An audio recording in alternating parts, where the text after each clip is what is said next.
జై శ్రీరామ్. అందరికీ నమస్తే. నేను రాఘవేంద్ర, తెలుగు ట్రావెలర్ని. ఫ్రెండ్స్, ఇవాళ నేను ఆంధ్రప్రదేశ్ కర్నూలు జిల్లాలోని మంత్రాలయం రాఘవేంద్ర స్వామి దేవాలయాన్ని దర్శించడానికి వచ్చాను. మంత్రాలయానికి రావాలంటే బై రోడ్డు రావాలంటే హైదరాబాద్ జడ్చర్ల, మహబూబ్ నగర్, రాయచూరు, మంత్రాలయం 250 కిలోమీటర్లు ఉంటుంది. లేదంటే మనకు కర్నూలు నుంచి కూడా రావచ్చు. కర్నూలు, ఎనిగనూరు, మంత్రాలయం ఇలా అయితే మనకు 300 కిలోమీటర్లు వస్తుంది. ఈ దేవాలయం మనకు తుంగభద్ర నది తీరాన ఉంటుంది. మనకు రాఘవేంద్ర స్వామి దేవాలయం మంత్రాలయంలో ఆర్టీసీ బస్టాండ్ పక్కలే ఉంటుందండి. 1/2 కిలోమీటర్ నడుచుకుంటూ రావచ్చు. ఈ మంత్రాలయం వచ్చి మనకు కర్ణాటక, ఆంధ్రప్రదేశ్, తెలంగాణ సరిహద్దుల్లో ఉంటుందండి. కానీ ఈ మంత్రాలయం మనకు కర్నూలు జిల్లాలో వస్తుంది.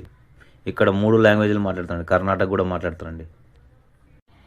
ఈ గుడి టైమింగ్స్ వచ్చి మనకు ఉదయం 6 గంటల నుంచి మధ్యాహ్నం 2 గంటల వరకు, తిరిగి మళ్ళీ మధ్యాహ్నం 4 గంటల నుంచి రాత్రి 8 గంటల వరకు ఉంటుందండి. ఇక్కడ మనకు ఎంట్రన్స్లో పెద్ద స్క్రీన్ పెట్టారండి. ఒకవేళ ఎక్కువ రద్దీగా ఉంటే బయట నుంచి స్క్రీన్లో లోపల జరిగే పూజా కార్యక్రమాలు ఇక్కడ నుంచే చూడొచ్చండి. రాఘవేంద్ర స్వామి విష్ణు భక్తుడండి. ఆయన ఎన్నో సంవత్సరాలు తపస్సు చేసి జీవ సమాధి అయ్యాడు. 1961లో సారీ అండి 1671లో జీవ సమాధి అయ్యారు. ఈ మంత్రాలయం మొదటి పేరు మాంచాలి గ్రామము. రాఘవేంద్ర స్వామి జీవ సమాధి అయిన తర్వాత మంత్రాలయంగా మారింది.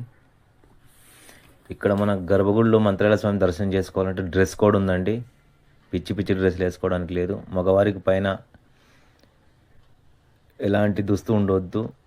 బనియన్ కానీ షర్ట్ కానీ తీసి టవల్ వేసుకొని వెళ్ళాలి. ఆడవారికి మాత్రం శారీ లేదా పంజాబీ డ్రెస్లో వెళ్ళాలి లోపలికి.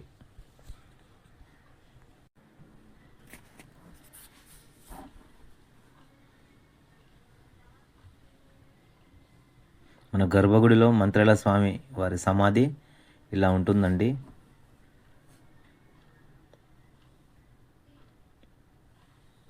మంత్రాలయ స్వామి సమాధి అండి ఇది.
రాఘవేంద్ర స్వామికి ఊరేగింపు వాడే వస్తువులండి. పల్లకి, సింహాసనం, ఆభరణాలు అలాంటివండి ఇవి.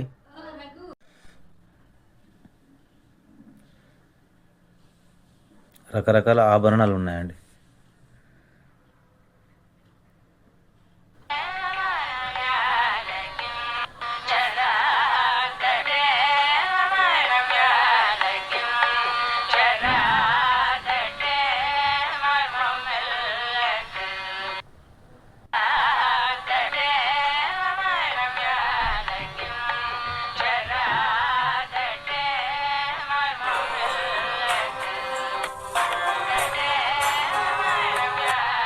ఇక్కడ మన గుడి దగ్గర మధ్యాహ్నం 2 గంటల నుంచి 12-1 నుంచి సాయంత్రం 4 గంటల వరకు అండి ఉచిత భోజనం ఉంటుంది. ఇక్కడ కొన్ని వేల మంది భక్తులు ఇక్కడ ఉచిత భోజనం చేస్తుంటారు.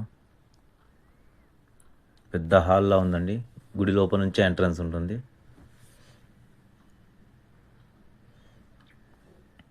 ఇక్కడ క్యూలో నిలబడి భోజనం తీసుకొని బయటకు వచ్చేసి కూర్చొని తినాలి. పెద్ద హాల్లో ఉంది, అక్కడే కూర్చొని తినాలి. చూడండి ఎంతమంది జనాలు ఉన్నారు. టేస్ట్ కూడా బాగానే ఉందండి. సాంబారు, పప్పు అలా ఇచ్చారు. తర్వాత కర్డ్ రైస్ కూడా ఇస్తున్నారు. భోజనం చేసుకొని బయటకు వచ్చానండి. బయట గుడి బయట ఇది 2 సైడ్ల పెద్ద ప్రహరీ గోడలు ఉంటుంది. గోడకు మొత్తం పెయింటింగ్స్ ఉంటాయండి. అద్భుతంగా ఉన్నాయి పెయింటింగ్స్ మాత్రం.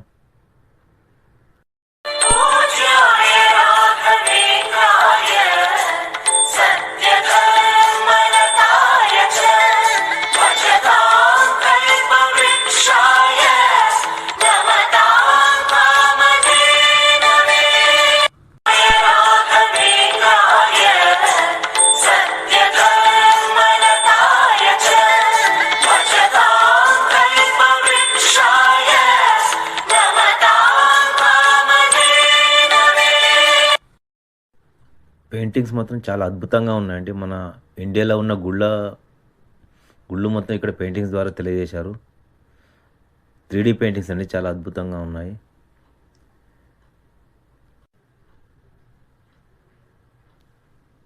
ఓకేనండి, ఈ వీడియో నచ్చినట్టయితే లైక్ చేయండి, షేర్ చేయండి, సబ్స్క్రైబ్ చేసుకోండి.